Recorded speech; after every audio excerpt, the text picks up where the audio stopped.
회로에서 전압이라는 것은 두 지점의 전이차를 의미하지만 회로를 해석하기에 복잡하기 때문에 편의를 위하여 그라운드라고 하는 하나의 공통된 노드를 설정하고 각 노드와 그라운드 간의 전이차를 그 노드의 전압으로 표시합니다.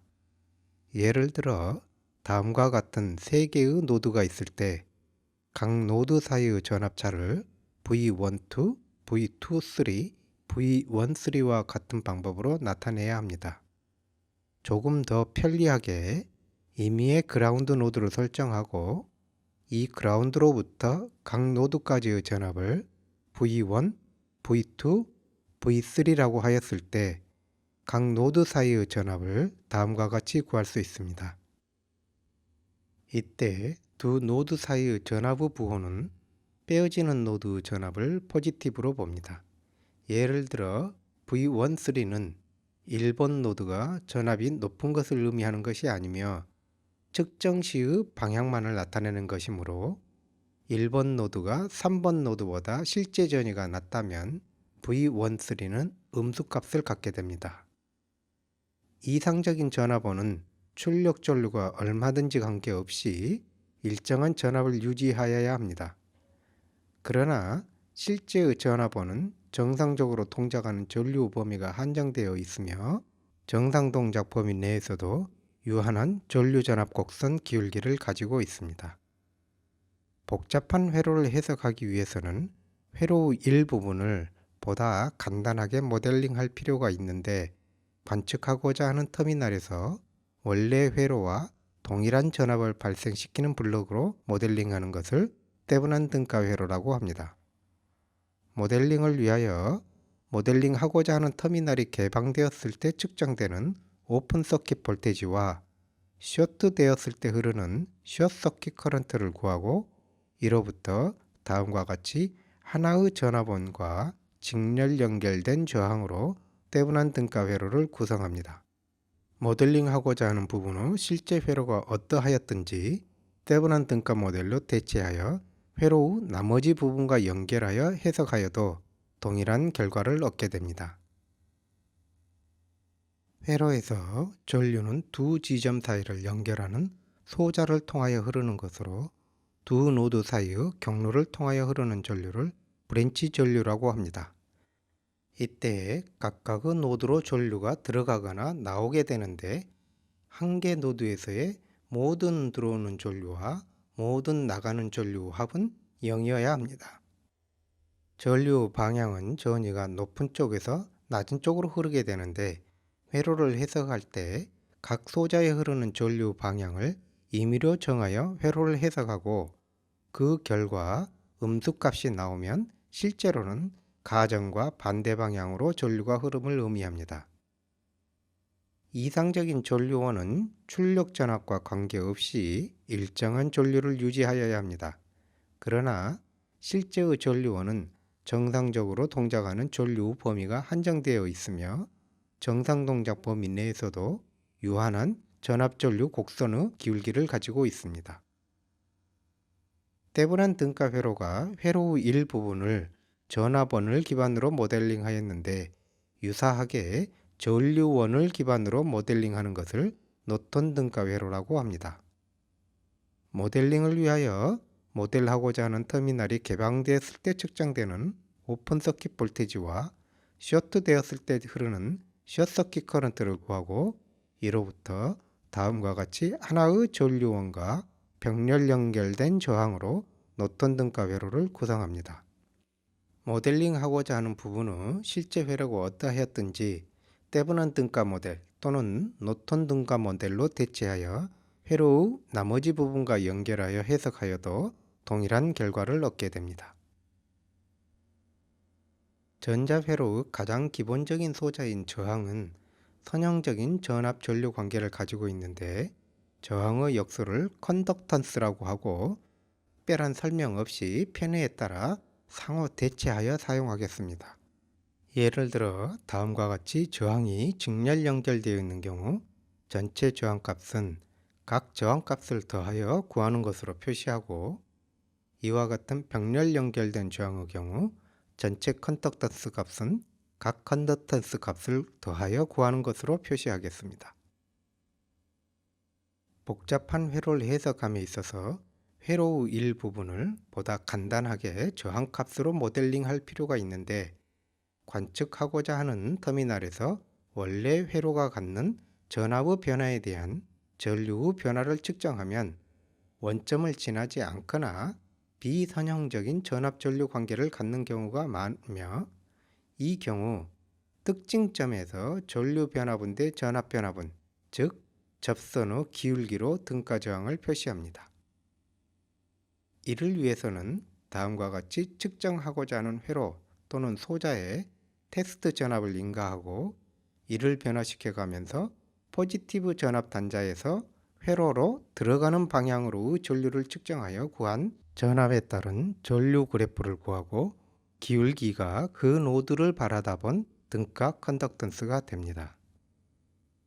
저항, 커패시터, 인덕터를 선형 수동소자라고 하는데, 커패시터와 인덕터의 전압전류 관계는 시간과 관련되어 있어 이를 고려한 전압전류 비율을 임피던스라고 합니다. 먼저 커패시턴스는 커패시터 양단에 발생하는 전압이 커패시터에 저장된 전하량에 의하여 결정되며, 이 총 전하량은 커패시터에 인가된 전류 적분입니다. 따라서 다음과 같은 적분 방정식으로 표현할 수 있으며, 이 적분식을 라플라스 트랜스포메이션을 취하여 다음과 같은 식을 구할 수 있습니다. 여기에서 S 도메인상에서의 전압과 전류 비율을 커패시터의 임피던스라고 합니다. 라플라스 트랜스폼에서 신호가 주파수 오메가를 갖는 스테디 스테이트 시니소이달일 때 S는 J 오메가이며, 여기에서 J의 의미는 복소수 S 평면에서 플러스 90도 위상을 의미하기 때문에 전압의 위상이 전류의 위상보다 90도 뒤처진다는 것을 알 수 있습니다. 이는 주파수가 오메가인 시누소이달 전류파형에 대하여 전압 신호는 다음과 같이 시간차를 가진 사인웨브로 나타나는데, 이 시간차가 주파수가 오메인 사인 함수에서의 위상 90도에 해당한다는 뜻입니다. 유사하게 인덕터 양단에 발생하는 전압은 인덕터에 흐르는 전류 미분으로 다음과 같이 구하여집니다. 이 적분식을 라플라스 트랜스포메이션 취하여 다음과 같은 식을 구할 수 있는데, S 도메인상에서 전압과 전류 비율을 인덕터의 임피던스라고 합니다. 인덕턴스는 커패시턴스와 반대로 전압이 전류보다 위상이 90도 앞서 나타나게 됨을 알 수 있습니다. 회로를 해석하는 근원적인 물리법칙인 키르히호프 법칙에 대하여 간단히 정리하겠습니다. 먼저 키르히호프 커런트 로우는 한 점에 들어오고 나가는 전류 합이 0이어야 한다는 것입니다. 그러므로 각 노드에 들어오는 전류와 나가는 전류 부호를 반대로 하여 그 합이 0이라는 방정식을 세울 수 있습니다. 다음과 같은 예에서 각 브랜치에 흐르는 전류를 임의로 가정하고 각 노드에서 KCL을 적용하여 다음과 같은 식을 구할 수 있습니다. 회로에서 그라운드 노드를 제외한 노드 수에 해당하는 수식을 갖는 연립방정식을 세우고, 이 연립방정식을 풀어 모든 노드 전압을 구해낼 수 있는데, 이러한 회로 해석 방법을 노달 아날리시스라고 합니다. 키르히호프 볼테지 로우는 한 점에서 출발하여 다시 제자리로 돌아오는 경로에 있는 모든 전압을 합하면 0이 되어야 한다는 것입니다. 그러므로 루프를 형성하는 경로에 대하여 루프의 방향을 임의로 설정하고, 그 경로의 방향이 브랜치 전압의 양의 전압에서 음의 전압으로 진행하는 경우 포지티브로, 전압의 반대 방향으로 진행하는 경우 네거티브로 구분하여 구한 총 합이 0이라는 방정식을 세울 수 있습니다. 예를 들어 각 브랜치의 전압이 다음과 같이 주어진 회로에서 두 개의 루프가 존재하며, 각 루프 방향을 임의로 설정하고 각 루프를 따라 다음과 같은 방정식을 구할 수 있습니다. 회로 내의 모든 루프에 KVL을 적용하여 식을 세워 루프 수에 해당하는 수의 식을 갖는 연립방정식을 세우고 이 연립방정식을 풀어 모든 브랜치의 전류를 구해낼 수 있는데 이러한 회로 해석 방법을 메쉬 아날리시스라고 합니다. 이제 노달 아날리시스의 예를 들어보도록 하겠습니다. 이와 같은 회로에서 이 노드를 그라운드라 하면 그라운드와 전압원이 연결되어 전위가 결정된 노드 이외에 두 개의 노드가 있습니다. 각각의 노드에 노드 번호를 붙여주고 각 브랜치 전류 방향을 임의로 설정하고 번호를 붙여줍니다. 두 개의 노드가 있으므로 각각의 노드에서 KCL을 적용한 전류식을 세워 다음과 같은 연립방정식을 수립할 수 있습니다. 여기에서 각 브랜치 전류는 각 소자 양당 간에 걸리는 전압과 그 소자의 임피던스의 역수인 어드미턴스를 곱하여 구하여지며 이를 좌측의 연립방정식에 대입하고 노달 전압으로 묶어 다음과 같이 정리합니다. 이때 좌변에는 어드미턴스와 각 노드 전압을 곱으로 정리하고 외부에서 인가된 전압에 의한 항은 우변으로 정리를 합니다. 우변 항은 입력 전압과 그와 직렬 연결된 임피던스를 다음과 같이 노턴 등가 회로로 표현하였을 때 외부에서 1번 노드에 인가되는 전류를 나타낸다는 것을 알 수 있습니다. 이러한 식을 행렬식으로 다음과 같이 표현할 수 있습니다. 여기에서 어드미턴스들이 표현되어 있는 이 행렬을 어드미턴스 매트릭스라고 하고 좌변을 어드미턴스 매트릭스와 노달 볼테지 벡터의 곱으로 우변은 외부에서 각각의 노드에 인가되는 전류를 나타냅니다. 이와 같은 행렬식에서 노달 볼테지는 양변의 어드미턴스 매트리스의 역행렬을 곱하여 구할 수 있으며 각 브랜치 전류는 위의 식으로부터 구하여집니다.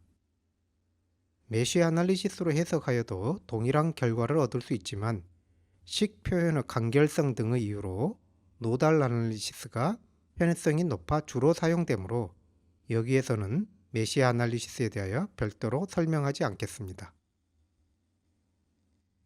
회로를 구성하는 요소로 전압원, 전류원, R, L, C를 소개하였는데 이러한 소자들은 두 개의 터미널을 가진 원포트로 양당 간의 전압과 이를 통하여 흐르는 전류로 특성이 표현됩니다.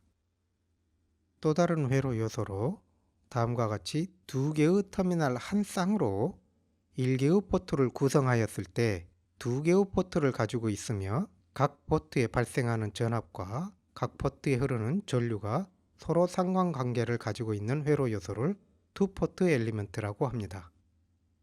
투포트 엘리먼트 중 가장 간단하게는 다음과 같이 한쪽 포트에 인가된 전압이나 전류에 의하여 다른 쪽 포트에서 발생하는 전압이나 전류가 바뀌는 디펜던트 소스가 있습니다.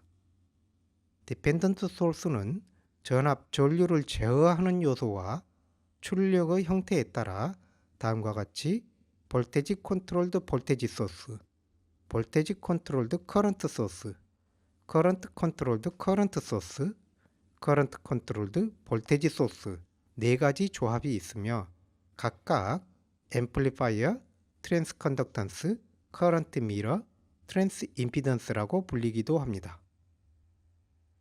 회로에 디펜던트 소스가 있는 경우에도 노달 아날리시스 과정은 동일합니다.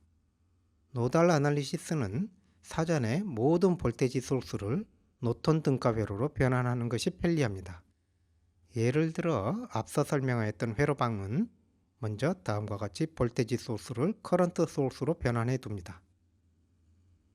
노달 아날리시스 과정에서 사용되는 연립방정식과 행렬식의 관계를 잘 고찰하여 보면 어드미턴스 매트리스를 매우 간단한 규칙에 따라 회로망으로부터 직관적으로 구할 수 있음을 확인할 수 있습니다. 어드미턴스 매트리스 대각선 엘리멘트는 각각의 노드에 연결된 모든 어드미턴스 합이 놓이며 그 외의 노드에는 두 노드 사이에 연결된 어드미턴스 합이 음수로 놓이게 되기 때문에 다이아고널리 시메트릭한 매트릭스를 형성합니다. 이러한 규칙에 따라 위 회로의 어드미턴스 매트리스를 구하여 보면 1, 엘리먼트에는 1번 노드에 연결된 모든 어드미턴스의 합, 2 엘리먼트에는 2번 노드에 연결된 모든 어드미턴스의 합, 2 엘리먼트에는 1번 노드와 2번 노드 사이에 연결된 모든 어드미턴스 합의 마이너스 부호, 대칭적으로 1 엘리먼트에는 2번 노드와 1번 노드에 연결된 모든 어드미턴스 합의 마이너스 부호를 표시하여 어드미턴스 매트리스를 완성합니다. 우변에는 인디펜던트 소스에 의하여 외부에서 각 노드로 인가되는 전류를 표시하여 줍니다. 여기에 다음과 같은 볼테지 컨트롤드 커런트 소스가 추가되면 이를 반영하기 위하여 디펜던트 소스 매트릭스가 추가되는데 전류원이 연결된 노드에 해당하는 줄과 제어 전압에 해당하는 칸의 컨덕턴스를 표시합니다. 여기에서는 2번 노드에 전류원이 연결되어 있으므로 두 번째 줄에 표시하는데 1번 노드에 의하여 제어되기 때문에 첫 번째 칸에 표시합니다. 부호는 그 노드에서 전류가 나가는 방향일 때 양수값으로 표시하여 줍니다. 여기에 다음과 같이 두 노드의 전압 차에 의하여 발생하는 전류가 두 노드 사이에 연결되어 있는 디펜던트 소스가 추가된 경우에 대하여 설명하겠습니다.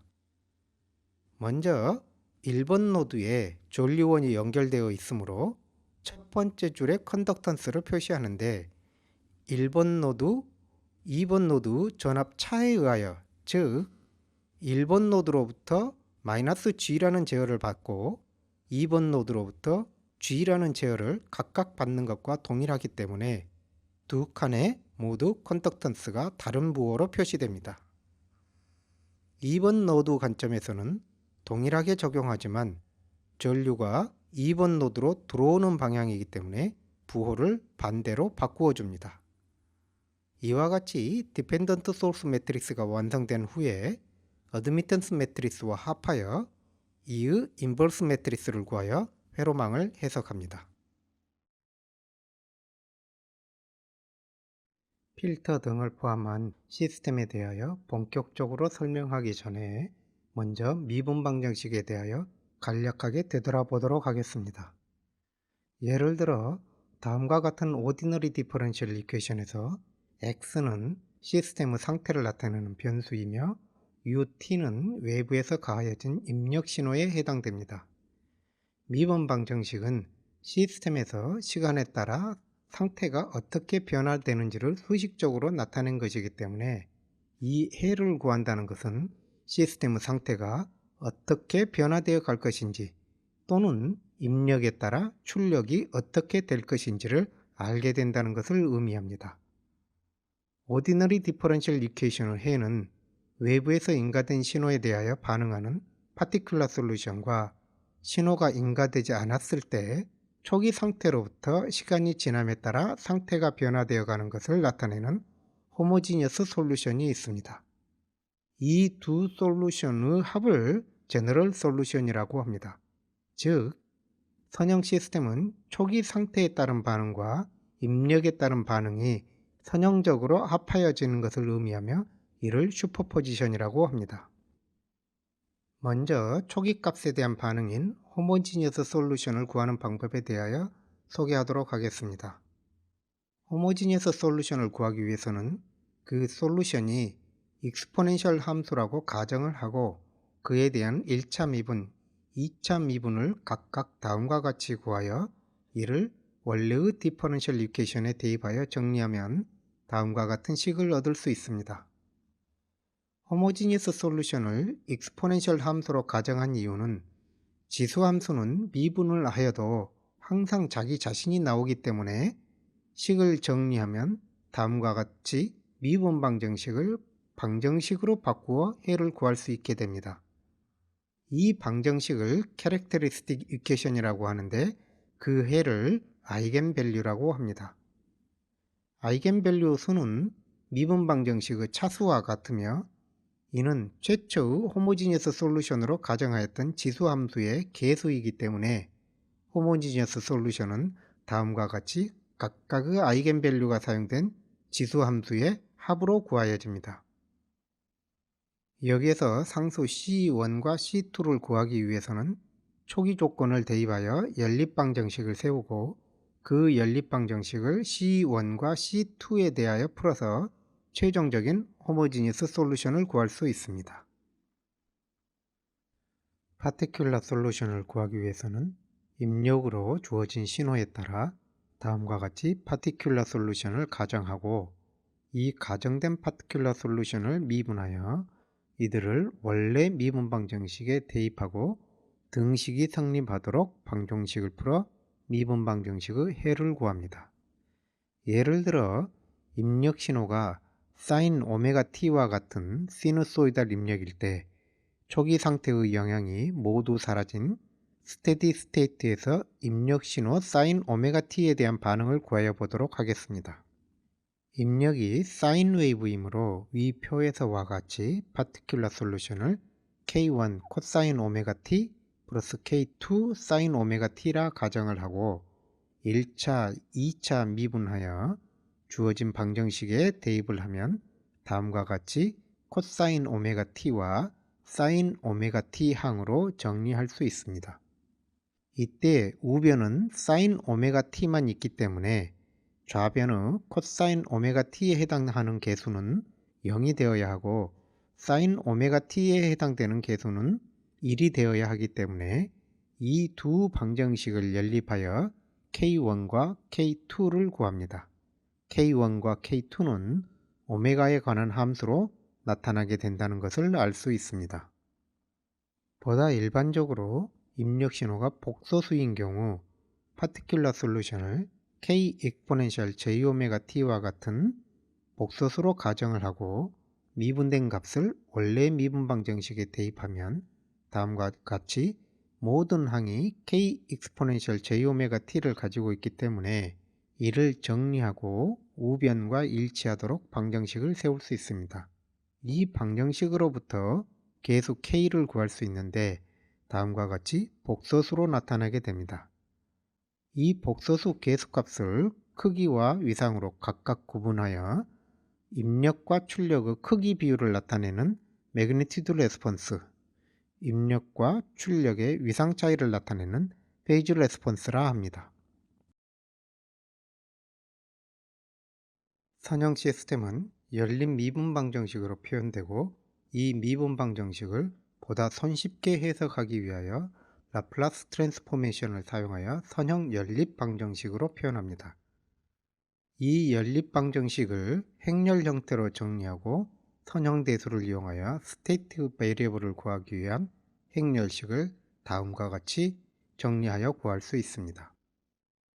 여기에서 G를 시스템의 출력이라 한다면 입력 US와 출력 GS 사이의 관계를 트랜스퍼 펑션이라고 합니다. 트랜스퍼 펑션의 차수는 미분 방정식의 차수와 같으며 분모는 위에서 정한 행렬 A의 디터미넌트가 되게 됩니다. 분모 분자를 각각 0으로 하는 근을 폴과 제로라고 하며 일반적으로는 복소수 값을 갖습니다. 시스템의 동작을 수식으로 표현한 미분 방정식으로부터 전달함수를 구하는 방법. 신호 선도로 주어진 시스템의 구조로부터 전달함수를 구하는 방법. 주어진 전달함수를 구현하기 위한 시스템의 구조를 만들어내는 방법에 대하여 설명하였습니다. 이제 주어진 전달함수에 대하여 입력에 따른 출력되어지는 반응의 특성과 전달함수 개수들 간의 상관관계를 보다 자세히 설명하도록 하겠습니다. 다음과 같이 임펄스 응답이 주어진 시스템의 시간에 따른 출력 파형은 임펄스 응답과 입력의 컨볼루션으로 구하여지는데 이 관계식을 라플라스 트랜스포메이션 하여 S 도메인에서 표현하면 컨볼루션이 곱으로 표현되어 입력과 출력의 관계를 다음과 같이 폴과 제로들을 이용하여 간단하게 표현할 수 있습니다. 입력 신호가 시누소이달 신호인 경우 입력 신호의 파수 오메가에 따라 S는 J오메가를 의미합니다. 따라서 입력 신호가 사인 오메가 t일 때 스테디 스테이트에서의 출력 신호는 반드시 입력 신호 주파수로 진동하는 사인 웨이브이며 다만 크기와 위상이 달라지게 됩니다. 이때 입력 신호에 대한 출력 신호의 크기 비율과 위상차는 입력 신호의 주파수에 따라 다른 값을 갖는데 입력 신호 주파수에 따라 입력과 출력의 크기 비율이 어떻게 달라지는지를 표현한 것을 크기응답이라고 합니다. 크기응답은 S가 J오메가일 때 전달함수의 절대값을 의미하는데 전달함수가 복소수이므로 다음과 같이 J오메가로부터 각 폴과 재료들과의 차이의 절대값으로 구하여집니다. 여기에서 각각의 절대값 항은 복소수인 S평면상에 표시된 복소수 J오메가와 복소수 폴 사이의 거리를 나타냅니다. 입력 신호와 출력 신호의 위상차가 입력 신호 주파수에 따라 어떻게 달라지는지를 구한 것을 위상응답이라고 합니다. 위상응답은 S가 J오메가일 때 전달함수 위상값을 의미하는데 각각의 위상항은 S평면상에서 원점으로부터 J오메가까지의 벡터와 원점으로부터 폴까지의 벡터, 두 벡터의 차 벡터가 갖는 위상을 나타냅니다. 이러한 관계를 그림으로 표현하면 입력 신호 주파수 오메가가 0에서부터 무한대로 증가한다는 것은 복소평면상에서 허수축을 따라 J오메가의 위치가 위로 올라가는 것을 의미하며 J오메가를 원점으로부터 수직 방향으로 향하는 벡터로 표시할 수 있습니다. 한편 복소수 폴 또한 원점으로부터 거리와 위상을 갖는 벡터로 표시할 수 있으며 복소수인 J오메가-P 벡터는 다음과 같이 P로부터 J오메가로 향하는 벡터를 의미합니다. 그러므로 J오메가-P의 절대값은 이 차 벡터의 크기를, 위상은 P 벡터와 J오메가 벡터의 각도차를 의미합니다. 주어진 전달함수에 대하여 크기응답과 위상응답은 컴퓨터 프로그램을 통하여 오메가 값을 바꾸어가면서 그에 대한 크기와 위상을 계산하여 수평축을 오메가로 하는 그래프를 표현할 수 있습니다. 이러한 그래프를 보다 직관적으로 구하기 위하여 복소평면에서 J오메가와 제로까지의 거리와 위상에 대하여 보다 자세히 고찰해 보겠습니다. 다음의 예와 같이 지로가 하나 있는 경우 J오메가의 위치가 지로의 크기보다 작을 때, 동일할 때, 더 커서 무한히 증가할 때로 구분하여 거리가 어떻게 변화되는가를 고찰하여 보면 원점으로부터 J오메가가 증가하면서 거리가 증가하는데 J오메가가 Z 크기와 같으면 거리가 스퀘어 루트 2가 되며 오메가가 증가할수록 더욱 증가합니다.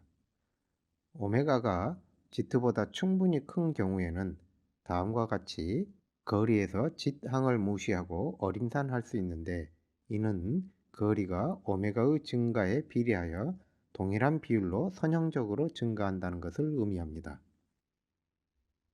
마찬가지 방법으로 각도의 변화를 관찰하여 보면 원점으로부터 J오메가가 증가할수록 각도가 증가하는데 J오메가가 Z 크기와 같으면 각도가 45도가 되며 오메가가 더욱 증가하여 무한대가 되면 각도는 90도에 이르게 된다는 것을 알 수 있습니다.